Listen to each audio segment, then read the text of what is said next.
Bismillah, alhamdulillah, wassalatu wassalamu ala rasulillah. Sebelumnya yang ingin bertanya mungkin silahkan ditulis pertanyaannya dari sekarang.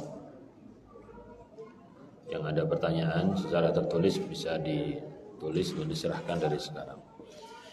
Baik, kita melanjutkan kemuliaan Al-Quran untuk orang-orang yang mempelajarinya, menghafalkannya dan juga mengamalkannya, menjadikannya sebagai pedoman hidupnya. Tadi kita sebutkan yang pertama, orang yang paling banyak hafal Al-Qur'annya maka ditunjuk sebagai imam.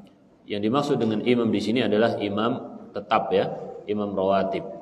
Adapun seandainya orang datang dari luar dan dia dianggap sebagai orang yang lebih lebih hafal, lebih faham, tapi sudah ada imam rawatibnya dari kalangan kita, maka yang paling berhak adalah imam rawatib, kecuali kalau orang tersebut kemudian mengizinkannya untuk menjadi imam. Kemudian yang kedua, orang yang menghafalkan Al-Quran, berilmu dengan Al-Quran, mereka didekatkan, dijadikan sebagai teman majlis, teman berbicara dan juga teman bermusyawarah yang diambil pendapatnya, yang bisa mengingatkan kita kepada Allah Subhanahu wa taala agar kita takut kepada Allah Subhanahu wa taala. Sebagaimana tadi, siapa tadi? Umar Ibn Khattab radhiyallahu anhu. Ya, meskipun beliau adalah seorang sahabat Nabi yang sangat kokoh, sangat tegas dalam aturan Allah Subhanahu wa taala, tetapi beliau merasa butuh orang lain. Ya, merasa butuh orang lain untuk mengingatkannya. Apalagi kita ini siapa? Ya, kita ini orang biasa yang sering lalai. Maka kita membutuhkan orang-orang yang berilmu dengan kitabullah, dengan sunnah Nabi SAW untuk mengingatkan kepada kita mana halal, mana haram. Terutama orang-orang yang memiliki tugas kepemimpinan. Ya, maka mereka sangat perlu teman-teman yang baik, teman-teman yang bertakwa kepada Allah. Bukan teman-teman yang yang tidak bertakwa kepada Allah. Bukan teman-teman jahat atau teman-teman yang tidak beragama, ya. Na'udzubillah. Kemudian itu dua dalam dunia. Kita langsung sebutkan dua, yaitu pada hari kiamat, yaitu orang yang membaca dan menghafalkan Al-Quran akan ditinggikan derajatnya di surga Allah Subhanahu wa taala. Orang yang menghafalkan Al-Quran, maka derajat surganya itu ditempatkan di derajat derajat yang tinggi di sisi Allah Subhanahu wa taala. Sebagaimana Nabi sallallahu alaihi wasallam mengatakan, yuqalu li sahibil Qur'an.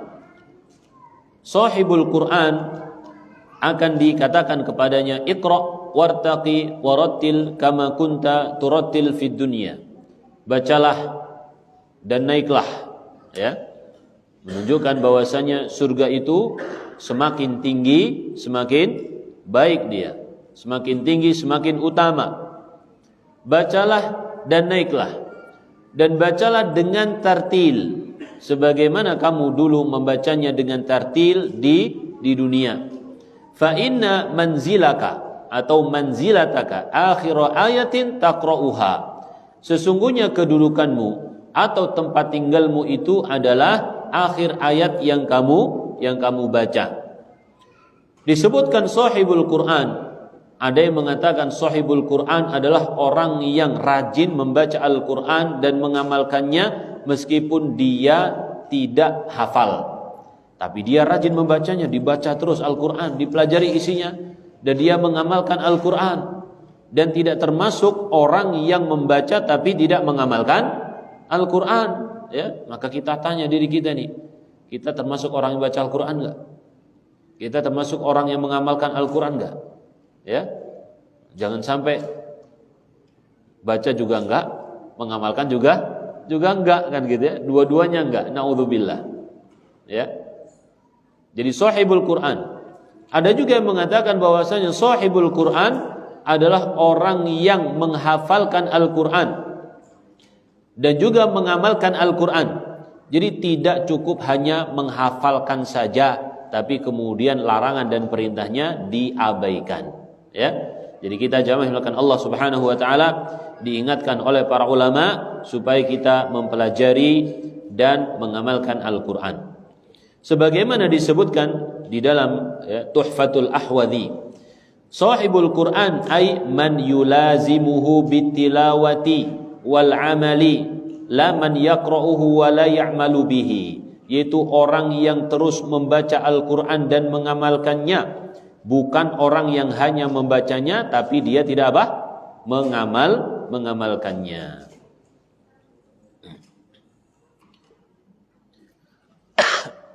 Dan sebagian ulama mengatakan, inna man amila bil Qur'an faka'annahu yaqra'uhu daiman wa illam yaqra'hu. Orang yang menjalankan Al-Quran itu seakan-akan dia membacanya selalu meskipun dia tidak membacanya. Ya, orang yang menjalankan perintah Al-Quranul Karim meskipun dia tidak membacanya seakan-akan dia apa? Membacanya. Wa man lam ya'mal bil Qur'an faka'annahu lam yaqra'hu wa in qara'ahu daima. Dan barang siapa yang tidak mengamalkan Al-Qur'an, maka seakan-akan dia tidak pernah membacanya meskipun sesungguhnya dia membacanya terus-menerus setiap hari. Ya. Jadi Al-Qur'an itu amalan yang paling tinggi bukanlah hanya membacanya, jamaah melakukan Allah Subhanahu wa taala. Ya, kita baca Al-Quran mencari barokah, mencari pahala, tapi bukan itu intinya. Inti dari Al-Quran itu kita ketahui perintah dan larangannya, kemudian kita jalankan. Ketika baca di dalam Al-Quran, ya, ahallallahu al-bai'a wa harrama riba. Allah menghalalkan jual beli, Allah mengharamkan riba. Oh, enggak boleh riba nih. Wala ta'kulu amwalal yatama zulma. Innal ladzina yakuluna amwalal yatama zulman innama yakuluna fi butunihim nara.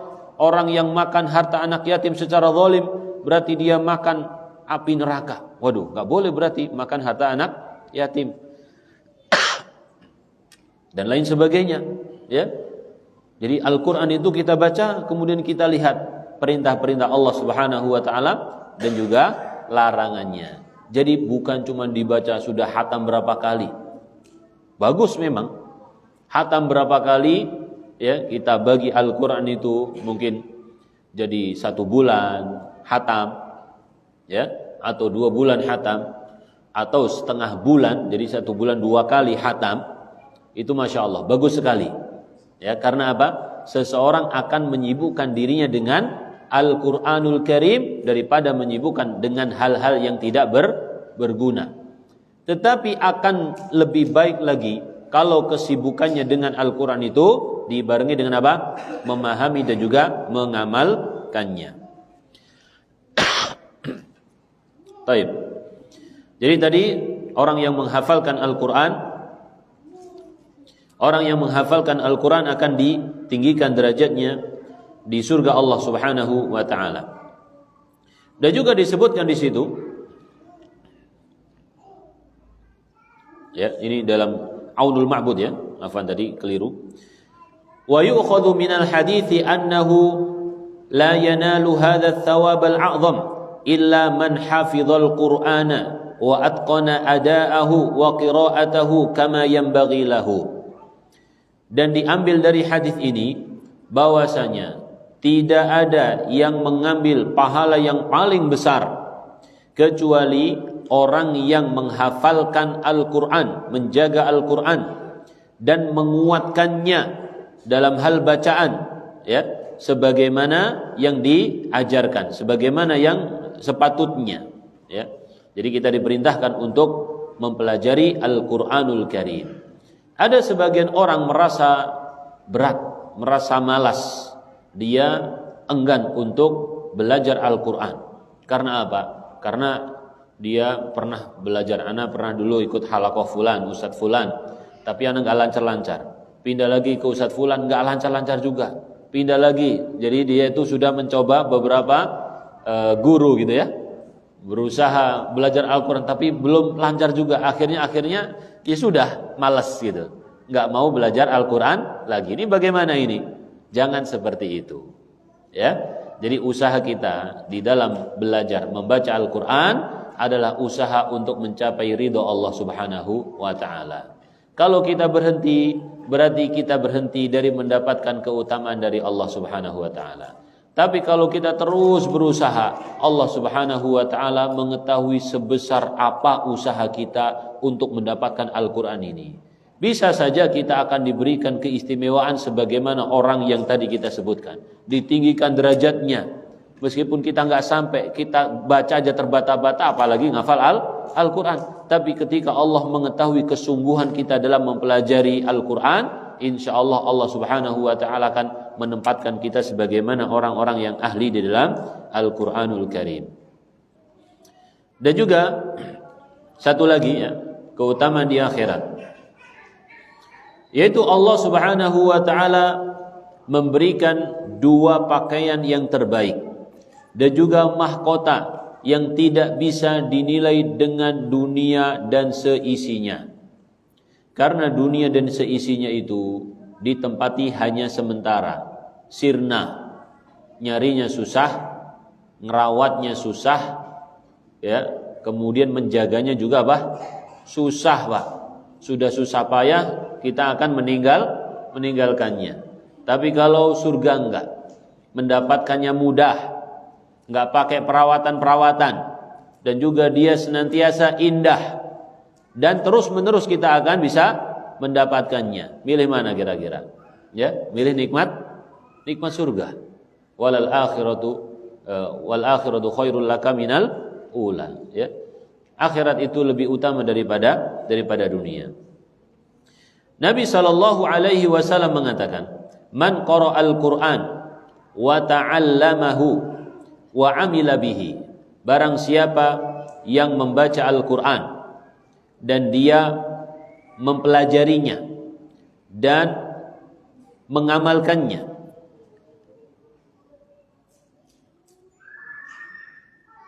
ulbisa walidahu yaumal qiyamati tajan min nurin.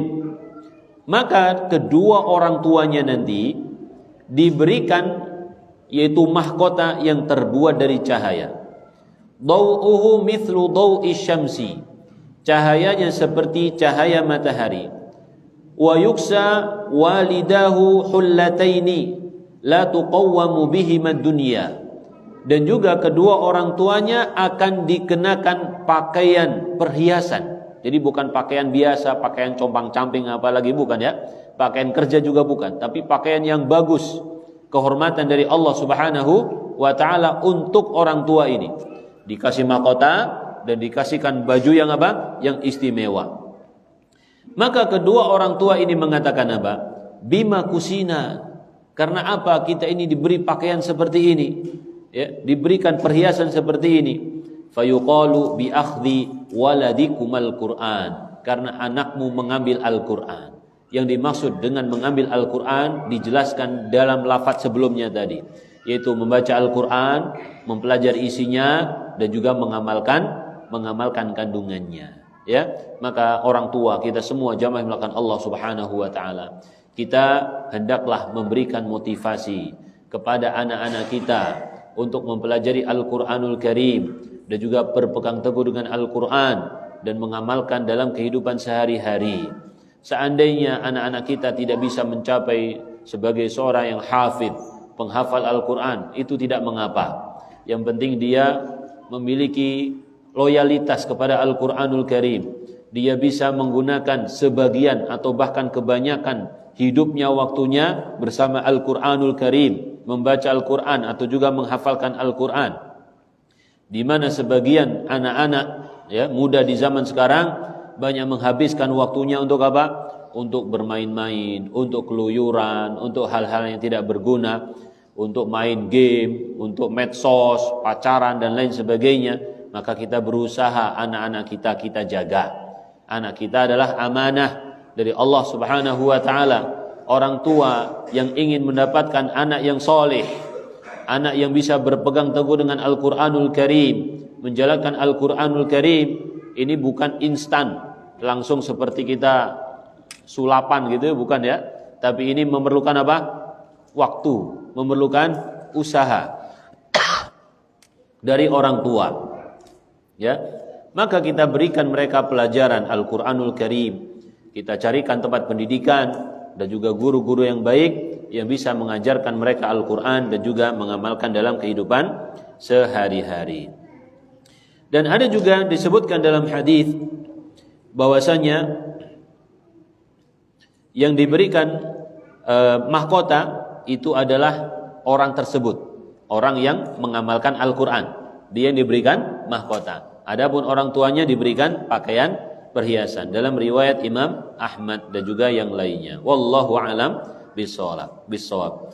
Dan itu tadi beberapa syaraful Quran, yaitu kemuliaan dengan Al-Qur'anul Karim, dan masih banyak lagi yang lainnya. Hanya saja kita sebutkan 2 dalam kehidupan dunia dan juga 2 dalam kehidupan akhirat. Dimuliakan oleh orang-orang soleh ketika kita di dunia, dijadikan sebagai pemimpin, dijadikan sebagai teman yang bisa memberikan nasihat ketika di dunia. Adapun di akhirat, maka ditinggikan derajatnya oleh Allah Subhanahu wa taala, dimuliakan dengan mahkota dan juga pakaian yang indah di hadapan hamba-hamba Allah Subhanahu wa taala. Maka keutamaan-keutamaan yang kita sebutkan ini sangat cukup sekali untuk memberikan motivasi bagi kita semua, yang muda maupun yang sudah tua, yang masih merasa umurnya panjang atau yang merasa umurnya sudah pendek. Maka hendaklah dia menyibukkan dirinya dengan Al-Qur'anul Karim, menyisihkan waktunya untuk membaca, mempelajari dan juga menjalankan Al-Qur'anul Karim.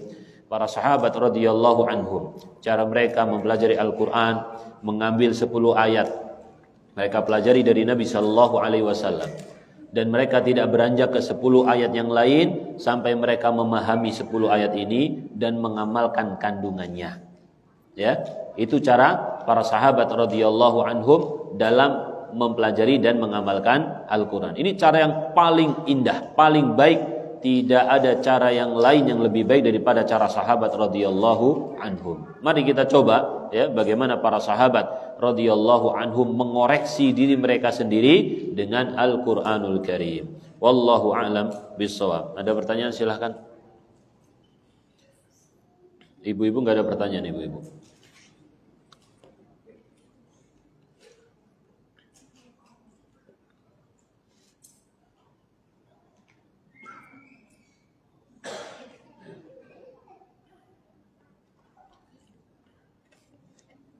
Tidak ada, Pak. Taib, kalau tidak ada, alhamdulillah ya. Insyaallah kajian ini bisa memberikan motivasi kepada kita semua untuk mempelajari Al-Qur'an, dan juga supaya kita mengajarkan anak kita supaya mereka bisa membaca Al-Qur'an, menghafalkan Al-Qur'an, dan juga kita mengamalkan Al-Qur'an. Jangan sampai rumah di dalam keluarga seorang muslim itu diisi dengan nyanyian-nyanyian atau musik-musik yang menyibukkan diri dari Al-Qur'anul Karim. Kita ketika ditanya, apakah engkau cinta dengan Al-Qur'an? Maka dia dengan malu-malu akan menjawab, iya, aku cinta Al-Qur'an. Tetapi ada orang yang melihat di rumah kita, tidak menampakkan kita itu cinta kepada Al-Qur'anul Karim. Ya, tidak ada tanda-tanda kita itu cinta kepada Al-Qur'anul Karim. Rumah kita penuh dengan musik. Al-Qur'an di rumah sampai berdebu, ya, tidak pernah disentuh oleh kita semua. Dan juga handphone, ada aplikasi Al-Qur'an, tetapi yang dibuka bukan aplikasi Al-Qur'an. Yang dibuka adalah apa? Media sosial dan lain sebagainya, ya, YouTube atau yang lainnya, yang menyibukkan kita dalam urusan dunia, melalaikan kita dari amal soleh, melalaikan kita dari Allah Subhanahu wa ta'ala. Jadi kita lebih menyibukkan diri dengan sesuatu yang menghancurkan diri kita sendiri, menghancurkan anak-anak kita, daripada sibuk dengan sesuatu yang membangun diri kita, membangun anak-anak kita. Oleh karena itu, jamaah melakukan Allah Subhanahu wa taala, di sini kita mengajak kembali diri kita dan juga keluarga kita untuk rajin membaca Al-Qur'anul Karim, mempelajarinya dan juga berusaha menjalankannya dalam kehidupan kita sehari-hari. Wa sallallahu ala nabiyyina Muhammad, Rabbana atina fid dunya hasanah wa fil akhirati hasanah wa qina adzabannar. Subhanakallahumma bihamdika asyhadu an la ilaha illa anta astaghfiruka wa atubu ilaik. Assalamualaikum warahmatullahi wabarakatuh.